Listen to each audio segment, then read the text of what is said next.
Welfare party of India के कौमी सदर सैयद कासिम रसूल इलियास बेंगलुरु के दौरे पर हैं और इस मौके पर प्रेस कॉन्फ्रेंस के दौरान उन्होंने मुतअद्दिद कौमी सतह के जो सियासी मसाइल हैं उन पर रोशनी डाली।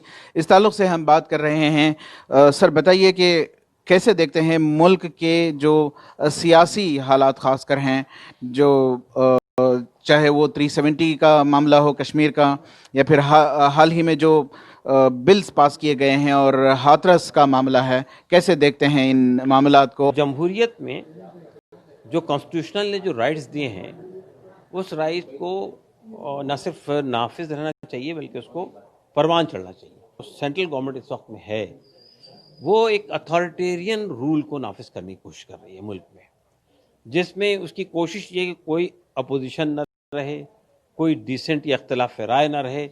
हमने जो कह दिया वो पत्थर की लकीर है, वो फाइनल चीज़ है।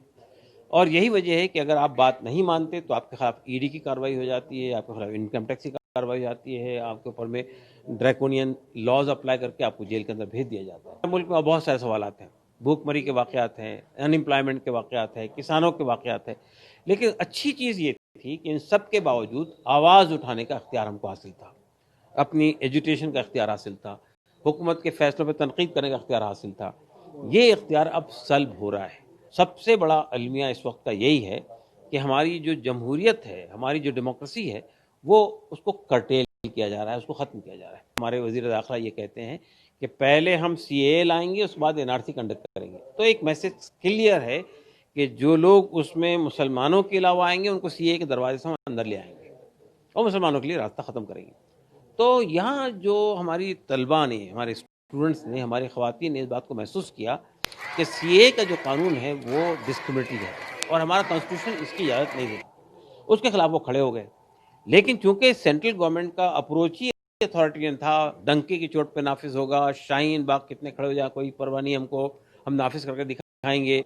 इस दरमियान में जो लोग इस मामलात में पेश थे उनको एक वार्निंग दी जा रही है कि अगर आपने इस तरह की आवाज़ उठाई आइंदा कभी गवर्नमेंट के किसी फैसले के खिलाफ तो हम आपको उठाकर जेल में भेज देंगे, आपके खिलाफ ड्रैकोनियन लॉ अप्लाई कर देंगे। तो जाहिर है कि देखिए जो लोग सिविल सोसाइटी में लड़ाई लड़ रहे हैं वो तो मैदान में रहेंगे, लेकिन सीए की लड़ाई में आम आदमी शामिल हुआ था। और चाहे वो बिलाल बाग के ऑर्गेनाइज़र हो, चाहे वो शाहीन बाग के ऑर्गेनाइज़र हो, वो आम लोग थे, आम लोग सोसाइटी। इस तरह के मामले में जब गवर्नमेंट अथॉरिटी अपने इख्तियार करती है तो अपोजिशन का रोल बहुत बढ़ जाता है। अब अपोजिशन उन तमाम मार्जिनलाइज्ड तबकात की आवाज़ बनती है। अपोजिशन को अपनी इस पोजीशन को समझना चाहिए, अपोजिशन पार्टियों को। लेकिन हम ये देखते हैं कि हमारी गवर्नमेंट जो है वो रीजनल पार्टियों को कुछ कुछ दूसरे लालच देकर, कुछ और तरीके दिलवाकर, जिस तरह के बिल को लोकसभा के बाद राज्यसभा से मंजूर करवाती है, उसका रवैया आम लोगों के साथ भी यही है। कांग्रेस के बारे में उसने एक कोशिश की थी कि कांग्रेस मुक्त भारत, यानी कोई बड़ी अपोजिशन पार्टी नेशनल लेवल पे हमारे खिलाफ ना हो, तो उसकी कोशिश की गई। तो मैं ये समझता हूँ कि ये जो कुछ ये सेंट्रल गवर्नमेंट कर रही है, ये सिर्फ अपनी पावर को मजबूत करने के लिए जो कुछ भी कर रही है वो उससे मुल्क की डेमोक्रेसी कमज़ोर होगी, मुल्क का सेकुलरिज्म ख़त्म हो जाएगा, मुल्क के कॉन्स्टिट्यूशन को वो यानी एक तरह से वो खात्मे की शुरुआत है।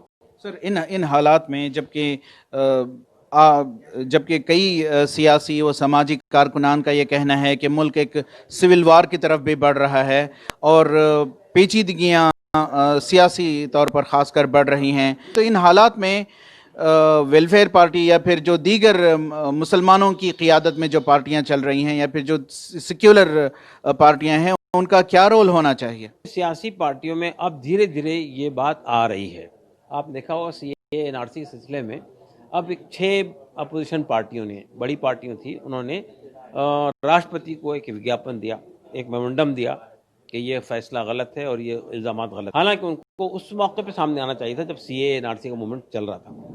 इसके साथ साथ अब उन्होंने हाथरस के इशूज़ पे भी एक फैसला लिया गए, फॉर्म बिल जो मंजूर किए गए, ये कानून बना है, उसके खिलाफ भी अपोजिशन पार्टियाँ यूनाइटेड एफर्ट्स कर रही है। तो मैं ये समझना चाहता हूँ कि देर आए दुरुस्त आए। तो हम ये उम्मीद करते हैं कि आइंदा अगर कोई दूसरे फैक्टर्स काम ना कर रहे हों, यानी ये लोग तो साम दाम धन भेंट वाला मामला अपनाते हैं, जहाँ पैसे से काम चलता है वहाँ पैसा, जहाँ کوئی اسٹیٹس دینے سے کام چلتا ہے وہاں وہ اسٹیٹس، کہیں دبانے سے کام چلتا ہے وہ دبانا. لیکن سب کے باوجود بھی اپوزیشن پارٹیوں کو یہ احساس ہو گیا کہ وہ عوام کی آواز نہیں بنے گی تو پھر ان کا کوئی فیوچر نہیں ہے اس ملک میں. ہم بات کر رہے تھے ویلفیئر پارٹی آف انڈیا کے قومی صدر یس کیو آر الیاس سے، جن کا کہنا ہے کہ برسر اقتدار بی جے پی کی دوران حکومت ملک کی ڈیموکریسی، ملک کی جمہوریت خطرے میں آئی ہے، لہٰذا تمام جو سیکولر پارٹیاں ہیں اور سول سوسائٹی ہے انہیں اٹھ کھڑے ہونا ہوگا اور ملک کی جمہوریت کو بچانے کے لیے جدوجہد کرنی ہوگی. Rafiq Jabbar, E T V Bharat, Bangalore.